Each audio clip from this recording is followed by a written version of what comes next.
আমি আর একটা কথা ছিল, আমরা মানববন্ধনের জায়গায় আমরা শুনে আসলাম যে আমাদের খামারি ভাইরা বলতেছিলেন ডিমের সিন্ডিকেট। তাহলে এইটা যদি আমাদের একটু ক্লিয়ার করতেন যে এই সিন্ডিকেটে কারা করছে, এবং বলছে বহুজাতিক কোম্পানির সিন্ডিকেট। আমরা এই দুটি শব্দ শুনছিলাম, এই দুটি শব্দ সম্পর্কে একটু জানতে চাচ্ছি। আচ্ছা, আমি একটু পরে আসি। আমরা সাংবাদিক ভাইদের কাছে অনুরোধ থাকবে, সরকার পোল্ট্রি নীতিমালা 2025 জারি করেছে স্যার, আপনারা এটা সংগ্রহ করে নিন, অথবা নির্দিষ্ট আমাদের কৃষিবিদের সাংবাদিক যে ফোরামে আমরা এটা ড্রপ দিব। হ্যাঁ, এর সাথে একটা আছে যে মূল্য নির্ধারণ, 1 কেজি ব্রয়লার মুরগি, 1 কেজি সোনালী মুরগি, একটা ডিম দাম কত, 2024 সালে কৃষি বিন অধিদপ্তর খরচ কত, তার সাথে যৌক্তিক লাভ ধরে একটা দাম তৈরি করা হয়েছে। এবং প্রাণী সম্পদ অধিদপ্তর থেকে একটা এসআরও জারি করা হয়েছে, খামারি কত বিক্রি করতে পারবে, ব্যাপারী কত বিক্রি করতে পারবে, খুচরা কত বিক্রি করতে পারবে। আপনারা এগুলো আপনাদের নির্দিষ্ট আপনাদের বিটের যে সংগঠন আছে বললে আমরা এগুলো ওখানে ড্রপ দিয়ে দিলাম, একজনকে আমার সাথে কানেক্ট করে। এখন আসেন এক্সপোর্টের বিষয়টাতে আমি যাচ্ছি, সিন্ডিকেট করে আসতে, কারণ এটা বহুত চর্বিত বিষয়। এক্সপোর্ট করতে গেলে আমাদের এই নতুন পোল্ট্রি নীতিমালাতে জোনিং বলছে। জোনিং মানে ভারতেও কিন্তু আমাদের মতো রোগ ব্যাধি আছে, কিন্তু ভারত অলমোস্ট 42টা দেশে ডিম রপ্তানি করে। সেক্ষেত্রে জোনিং বিষয়টা হচ্ছে এমন একটা সুনির্দিষ্ট জেলা বা উপজেলাকে জোনিং ঘোষণা করা হবে যেখানে সরকারের পারমিশন ছাড়া কোনো মুরগি, হাঁস, গরু, ছাগল, কোনো ভ্যাকসিন, ওষুধ সরকারের ওই অঞ্চলের বিশেষ অঞ্চলের প্রতিনিধি বা কর্তৃপক্ষের পারমিশন ছাড়া যেতে পারবে না। কেউ যদি কোনো অ্যান্টিবায়োটিক ব্যবহার করে খাদ্যে বা পানিতে বা অন্য কিছু ব্যবহার করে, ওটা নির্দিষ্ট উজ্জ্বল পিরিয়ড আছে, এটা না যাওয়া পর্যন্ত মাংস বা ডিমটা বাজারে আসতে পারবে। তো আমাদের সরকারের তরফ থেকে ইতিমধ্যে উদ্যোগ নেওয়া হয়েছে পণ্যের বহুমুখীকরণ রপ্তানিতে। সেটা জনিকটাকে আপনারা আরো বেশি করে জনিকটাকে তুলে ধরবেন আশা করি, তাহলে যেটা একটা কম্পিটিশনের বিষয় চলে আসছে। একটা হচ্ছে ইন্টিগ্রেটেড প্রোডাকশন, কারণ বড় বড় প্রতিষ্ঠান তারা কিন্তু এক একটা ঘরে 1 লক্ষ করে মুরগি পালতেছে, আরেকটা খামারে কিন্তু ছোট 1000 মুরগি পালতেছে। দেখেন এখানে টার্নিং পয়েন্টটা কোথায়। যারা সিপি মানে দাদা দাদি পালতেছে, যারা মা বাপ পালতেছে, মা বাপের ডিম থেকে বাচ্চা ফুটে হয় ব্রয়লার হচ্ছে, না হলে ডিম পাড়া মুরগি হচ্ছে। এই ইন্টিগ্রেশনটা কিন্তু ওনারাই কিন্তু বড় বড় ফার্মগুলো সাম্প্রতিককালে করছে। একসময় আমাদের যারা ছোট খামারি তাদের কন্ট্রিবিউশন ছিল অলমোস্ট 90%, সেটা এখন 80% এর নিচে নেমে চলে আসছে। এখন আমি সিন্ডিকেট সম্পর্কে জানি না, তবে দেখেন কোথায় গ্যাপটা তৈরি হচ্ছে। যারা ইন্টিগ্রেশন করতেছে প্রত্যেকটা জায়গাতে তারা ভ্যালু এডিশন করতেছে এবং কস্ট কাট করতেছে। আমার জিনিস কোনো হাত পরিবর্তন না হওয়া ছাড়া আমার এই কোম্পানি থেকে ওই কোম্পানি থেকে, সেখানে আমি কিন্তু প্রফিট মার্জিন 2 কোম্পানির মধ্যে শেয়ার করলাম, আবার ছাড়ও দিলাম। আর আমার একজন প্রান্তিক খামারি যিনি 1000 মুরগি উৎপাদন করেন এবং সরকারের অনেক তদন্ত করে কমিটি করে সেখানে একটা ডিমের খরচ কত সেটা বাইর করা হয়েছে। তাহলে দেখেন যদি ইন্টিগ্রেশনে যদি একটা খরচ যদি 60 টাকা পড়ে, আমার একজন প্রান্তিক খামারি সরকারের তদন্ত কমিটির অনুসারে একটা প্রান্তিক খামারে একটা লাল ডিমের খরচ পড়ে 10 টাকা 7 পয়সা, 10 টাকা 7 পয়সা অন ডকুমেন্টারি। আর এটা 10 টাকা হচ্ছে বিক্রয় মূল্য।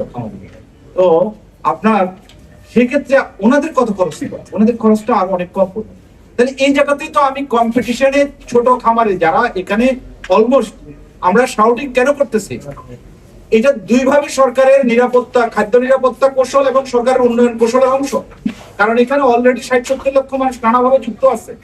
এখন যদি আমি 10 লক্ষ মুরগি একটা প্রিমিসিসে পালন করা হচ্ছে, সেখানে মানুষ বেশি লাগে না, সব কিন্তু অটোমেশনে হয়। আর একজন যদি 10,000 খামার করে, উনি কিন্তু 10-12 জন মানুষের কর্মসংস্থান করতেছে। কতগুলো মানুষের কর্ম এবং পরিবার যুক্ত। সরকারকে ডিসিশন নিতে হবে। আমরা আপনাদের মাধ্যমে এবং আমরা নিজেরাও বলছি, মাননীয় সরকার প্রধান যে এখন যে উনি যে দূরদৃষ্টি প্ল্যান গুলো করছেন, সমবায় ভিত্তিক উৎপাদনকে গুরুত্ব দেওয়া উচিত এবং এই যে দুইটা প্যারালাল স্ট্রিমকে ডেভেলপ করতে দেওয়ার সুযোগ দেওয়া হচ্ছে। তার জন্য যারা ইন্টিগ্রেটেড হাইটেক ফার্ম করছেন ওনাদেরকে জোনিং এ নিয়ে যাওয়া উচিত। সেই জোনিং এ ওনারা কিন্তু স্ট্রিক্টলি সমস্ত প্যারামিটার গুলো পালন করতে পারবে, যে আপনার যেটাকে আমরা বলছি যে আইএসও সার্টিফিকেশন থেকে শুরু করে জিএপি গ্লোবাল যে প্র্যাকটিসে, যে তারপর অন্যান্য যে উৎপাদন পর্যায়ে যে হ্যাসক সার্টিফিকেট গুলো আছে, তারপরে প্রসেসিং পর্যায়ে যে সার্টিফিকেশন গুলো আছে, স্যানিটারি ফাইটোস্যানিটারি সার্টিফিকেশন, তারপরে আরো আরো অনেকগুলো বিষয়ের কম্বিনেশন আছে এখানে, তারাই পারে। ইন্ডিয়াতে তাই করতেছে, তারা বড় প্রডিউসাররা বাইরে রপ্তানি করতেছে, আর লোকাল কনজাম্পশনের জন্য লোকালি যারা প্রান্তিক কুটি খামারি আছে তাদেরকে সুরক্ষা দিচ্ছে সরকার। এবং এক এক রাজ্যে কিন্তু এক এক, যেখানে দুর্গম বেশি সেখানে সরকার বেশি প্রাধান্য দিচ্ছে। এই জায়গাটাতে যদি আমরা একটা মিথস্ক্রিয়া তৈরি করতে পারি, সমন্বয় করতে পারি, সিনক্রোনাইজ করতে পারি, তাহলে আমরা কিন্তু ভোক্তাকে স্বস্তি দিতে পারবো। খামারি কখনো চাইলে কিন্তু 2 টাকা বাড়তি হাঁকে কিন্তু বিক্রি করতে পারবে না, ওর বাপেরও ক্ষমতা নেই, কারণ এটা সাথে সাথে হাত বদল করতে হবে। বুঝতে আমরা চাচ্ছি যে এই যে সিস্টেমের ভিতরে এখন সিন্ডিকেট আমি জানি না, তবে সিন্ডিকেট যখন ডিমের দাম বেশি কমে যায় তখন কিন্তু বেশি প্রফিট করে মধ্যবর্তী লোকেরা। যখন খুব আপনারা কোনো কারণে ডিমের দাম হাই হয়ে গেলে কিন্তু এটা আসলে খুব একটা লাভ করে দেয় না। ধর খামারি যখন বিক্রি করতে পারতেছে না, আপনি কি জানেন খামারি 6.5 টাকা ডিম বিক্রি করতেছে, আর আপনি কিন্তু এখানে কিন্তু আমি কালকেও কিনছি কিন্তু দেখা যাচ্ছে 10.5 টাকা ডিম কিনতেছে। How could it possible? তাহলে এই জায়গাটার মধ্যে একটা যে দক্ষ সাপ্লাই চেইন ডেভেলপ করা, সেখানে আমাদের পোল্ট্রি ইন্ডাস্ট্রির সাথে সরাসরি 14টার মতো মন্ত্রণালয়, অধিদপ্তর এবং পরিদপ্তর মিলে যুক্ত আছে। এইটা আমাদের সভাপতি সাহেব যেটা বলতেন, সমন্বয় করতে হবে এবং সরকারকে সেটা দূরদর্শী জায়গা থেকে শুধু ডিএলএস কি করবে, ডিএলএস শুধু নিবন্ধন করে, জন্ম দিয়ে ছেড়ে দেন, আমার ডিমের দাম ঠিক করে কৃষি বিপণন অধিদপ্তর, আমার আমদানি আমার খরচ কম বেশি হবে এটা ঠিক করে বাণিজ্য মন্ত্রণালয়, ট্যারিফ কমিশন। তাই আবার আমাকে যাইতে হচ্ছে খাদ্য মন্ত্রণালয়, যেটা নিরাপদ খাদ্য অধিদপ্তরের কাছে যাইতে হচ্ছে, বিএসটিসির কাছে যাইতে হচ্ছে। তাহলে আপনার রপ্তানি করা এবং উৎপাদন করার মধ্যে এই যে সমস্ত বিষয়গুলোকে একসাথে গাঁথতে হবে সরকারকে।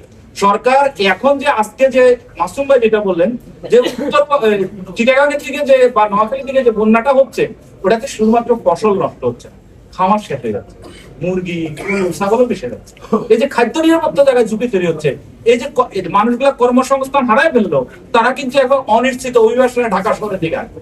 এখন তো অটোরিকশা একটু হলেও হাঁটা যায়, তখন কিন্তু অটোরিকশার জন্য হাঁটা যাবে না, কারণ এটা হচ্ছে সহজ সারাদিন ইনকামের জন্য। তাহলে আপনাদের মাধ্যমে আমরা বলবো যে প্লিজ আমাদের উন্নয়নটা গ্রামে নিয়ে যাক সরকার। এই যে খামারিরা যে লেভেলে, শুধু পোল্ট্রি না, যে যেটাই করতেছে, হাই ভ্যালু ক্রপ করতেছে, ভেজিটেবল করতেছে, এগুলো সংগ্রহ করে ব্যবস্থা করা হোক। কৃষক আমরা শব্দটা ব্যবহার করেছি যৌক্তিক লাভজনক দাম। আমরা বলি না যে এক ডিমে আমাদের 2 টাকা 1 টাকা লাভ দিয়ে মেলে, আমি যেন টিকে থাকি আগামীতে ভোক্তার জন্য, দেশের মানুষের জন্য যেন আগামী দিনে উৎপাদন করতে পারি। তাহলে সিন্ডিকেটটা আসলে ওইভাবে আমরা জানি না, দৃশ্যমান না, তবে সিস্টেমের মধ্যে কিন্তু গ্যাপ গুলা তৈরি হয়েছে। এখন আমি যদি মনে করি ফরওয়ার্ড সাপ্লাই চেইনের, তারা কিন্তু সরকারের কাছে তার তালিকা নেয়, 500 গাড়ি প্রতিদিন ঢাকা শহরে ডিমান্ড দিচ্ছে। এখন তারা যদি মনে করে যে আমি আজকে 200 গাড়ি পাঠাবো না, হয়ে গেল, তারা 48 ঘন্টার জন্য সিন্ডিকেট করতেই পারে, 48 ঘন্টার মধ্যে তারা বিশাল একটা টাকা নিয়ে নিবে।